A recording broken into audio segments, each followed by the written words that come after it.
India ഭരിക്കുന്ന BJPക്ക് നേതൃത്വം കൊടുക്കുന്ന RSS. ഇത് രണ്ടും ഇരട്ടലക്ക സഹോദരങ്ങളെ പോലെയാണ്. രണ്ടു കൂട്ടരുടെയും നയം കൊണ്ടാണ്. അതിന്റെ ഭാഗമായി കൂടിയാണ് ഇത്തരത്തിൽ ഒരു നിലപാട് വരുന്നത്. അമേരിക്ക നടത്തിയ ആക്രമണങ്ങളുടെ ആകെ വിശദാംശങ്ങളിലേക്കൊന്നും ഇപ്പോൾ കടക്കുന്നില്ല. ആക്രമണങ്ങളിലെല്ലാം അമേരിക്ക തുടക്കം കുറിക്കും. പിന്നെ അമേരിക്കയുടെ കൂടെ സഹായത്തിനായി പിന്തുണയുമായി നേതൃത്വം എത്തിക്കും. സൈനികരും ആയുധങ്ങളും മറ്റു സന്നാഹങ്ങളും എല്ലാം അമേരിക്കക്ക് പിന്തുണയായി വന്നില്ല.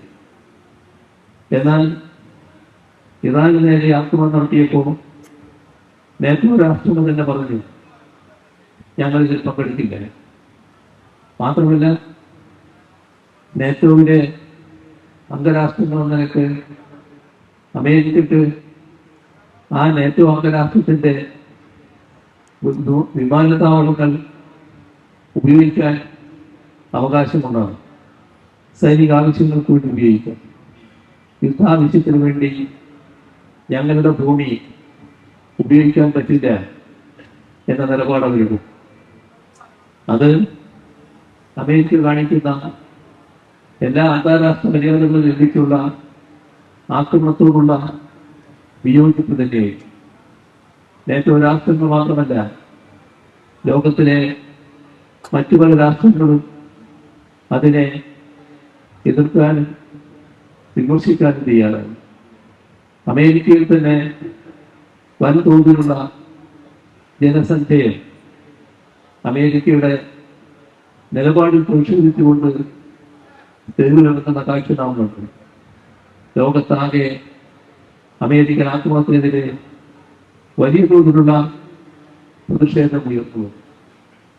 ഈ കാര്യത്തിൽ മറ്റൊരു തരത്തിൽ വലിയ തോതിൽ രചിക്കേണ്ടവരായി ഇന്ത്യക്കാർ വന്നു ഭവിച്ചിരിക്കുന്നു.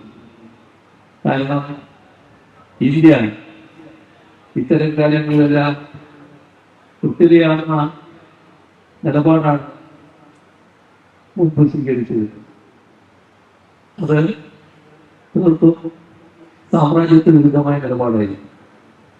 നമ്മുടെ രാഷ്ട്രം ചേരിചേരാ നയമാണ് നേരത്തെ അംഗീകരിച്ചിരുന്നെങ്കിലും ചേരിചേരാ നയത്തിന്റെ സത്ത സാമ്രാജ്യത്തിന് വിരുദ്ധമായിരുന്നു. അതുകൊണ്ട് തന്നെ ലോകത്താകെയുള്ള മൂന്നാം ലോക രാഷ്ട്രങ്ങൾക്ക്, സാമ്രാജ്യത്തിന് വിരുദ്ധ പോരാളികൾക്ക് ഇന്ത്യയുടെ ശബ്ദം അങ്ങേയറ്റം സ്വാഗതാർഹമായി ഉണ്ടായിരുന്നു.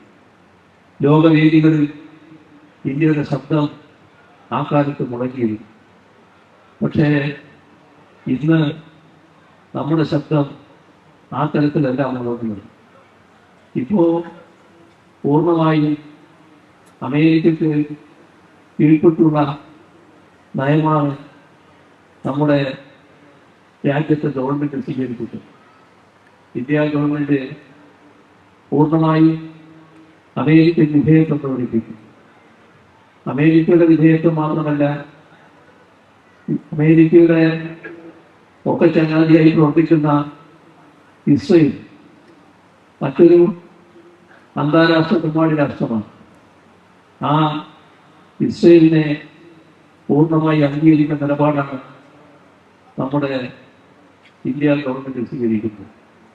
ഇന്ത്യ ലോകത്ത് പാലസ്തീനെ അംഗീകരിച്ച ആദ്യ രാഷ്ട്രങ്ങളിലൊന്നായിരുന്നു. പാലസ്തീനോടൊപ്പമായിരുന്നു എല്ലാ കാലത്തും നമ്മൾ. പാലസ്തീനെ പൂർണ്ണമായി പിന്താങ്ങുന്ന നിലയാണ് നാം സ്വീകരിക്കുന്നത്. ഇന്ത്യയുടെ നയം അതായിരുന്നു. ഒരു ഘട്ടം വരെ പ്രവാസ ജീവിതം കഴിച്ച നിങ്ങൾക്കറിയാം, ഒരു ഘട്ടം വരെ ഇസ്രയേലുമായി യാതൊരു ബന്ധവും നമ്മുടെ രാജ്യത്തിനുണ്ടായിരുന്നില്ല. പഴയ കാലത്ത് പാസ്പോർട്ട് എടുത്ത നിങ്ങൾക്ക് എന്തെങ്കിലും ഓർക്കുന്നുണ്ടാകും. ഇസ്രയേലിൽ പോകാൻ പാടില്ല എന്ന് രേഖപ്പെടുത്തിയ പാസ്പോർട്ടാണ് അന്ന് കിട്ടിയിരുന്നത്. അത്തരത്തിലുള്ള ഒരു രാഷ്ട്രം ഇന്ന് എത്ര വലിയ ഗതികേടിലാണ് എത്തിച്ചേർന്നതെന്നാണ് നോക്കേണ്ടത്. പൂർണ്ണമായി ഇസ്രയേലിനോടൊപ്പം നിൽക്കുന്നു. നമ്മുടെ രാജ്യത്ത് നിർമ്മിച്ച ആയുധങ്ങളടക്കം ഇസ്രയേലിന് ഉപയോഗിക്കാൻ കഴിയുന്നു. അതടക്കം പാലസ്തീനികൾക്ക് നേരെ ഉപയോഗിക്കുന്ന നിലവന്നിരിക്കുന്നു. ഇങ്ങനെ എല്ലാം കൊണ്ടും ലജ്ജ കൊണ്ട് തലവലിക്കേണ്ട അവസ്ഥയിലേക്ക് നമ്മുടെ രാജ്യത്തെ ജനങ്ങളെ, നമ്മുടെ രാജ്യത്തെ ഗവൺമെന്റ് എത്തിച്ചിരിക്കും.